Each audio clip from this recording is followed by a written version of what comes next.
అధ్యాయం. మమ్మును మేమే తిరిగి మెప్పించుకొన మొదలు పెట్టుచున్నామా? కొందరికి కావలసినట్టు మీ యొద్దకైనను మీ యొద్ద నుండి అయినను సిఫారసు పత్రికలు మాకు అవసరమా? మా హృదయముల మీద వ్రాయబడి ఉండి మనుష్యులు అందరూ తెలుసుకొనుచు చదువుకొనుచున్న మా పత్రిక మీరే కారా? రాతి పలక మీద గాని సిరాతో గాని వ్రాయబడక మెత్తని హృదయములు అను పలకల మీద జీవము గల దేవుని ఆత్మతో మా పరిచర్య మూలముగా వ్రాయబడిన క్రీస్తు పత్రికయై ఉన్నారని మీరు తేటపరచబడుచున్నారు.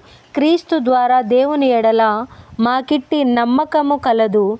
మా వలన ఏదైనా అయినట్లుగా ఆలోచించుటకు మా యంతట మేమే సమర్థులమని కాదు, మా సామర్థ్యము దేవుని వలననే కలిగి ఉన్నది. ఆయనే మమ్మును క్రొత్త నిబంధనకు అనగా అక్షరమునకు కాదు గాని ఆత్మకే పరిచారకుల మవుటకు మాకు సామర్థ్యము కలిగించి ఉన్నాడు. అక్షరము చంపును గాని ఆత్మ జీవింపచేయును. మరణ కారణమగు పరిచర్య రాళ్ల మీద చెక్కబడిన అక్షరములకు సంబంధించినదైనను మహిమతో కూడినదాయను. అందుకే మోషే ముఖము మీద ప్రకాశించుచుండిన ఆ మహిమ తగ్గిపోవునదైనను ఇశ్రాయేలీయులు అతని ముఖము తేరి చూడలేకపోయిరి. ఇట్లుండగా ఆత్మ సంబంధమైన పరిచర్య ఎంత మహిమ గలదయ్యుండును?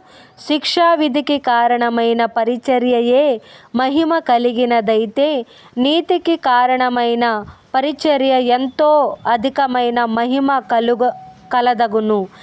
ఎంతో అధికమైన మహిమ కలదగును. అత్యధికమైన మహిమ దీనికుండుట వలన ఇంతకు మునుపు మహిమ కలదిగా చేయబడినది ఈ విషయములో మహిమ లేనిదాయను.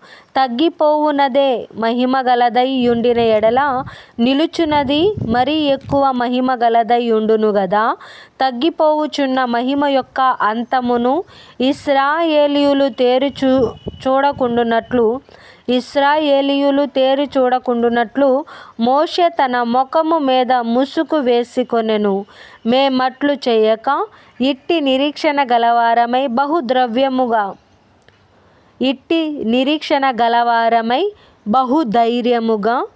బహుధైర్యముగా మాటలాడుచున్నాము.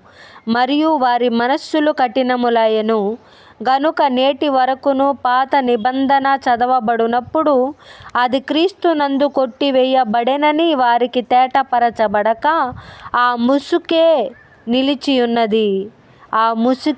నిలిచియున్నది. నేటి వరకును మోషే గ్రంథము వారు చదువునప్పుడెల్లా ముసుకు వారి హృదయముల మీదనున్నది గాని వారి హృదయము ప్రభువు వైపునకు ఎప్పుడు తిరుగునో అప్పుడు ముసుగు తీసివేయబడును. ప్రభువే ఆత్మ. ప్రభు యొక్క ఆత్మ ఎక్కడ నుండునో అక్కడ స్వాతంత్ర్యముండును.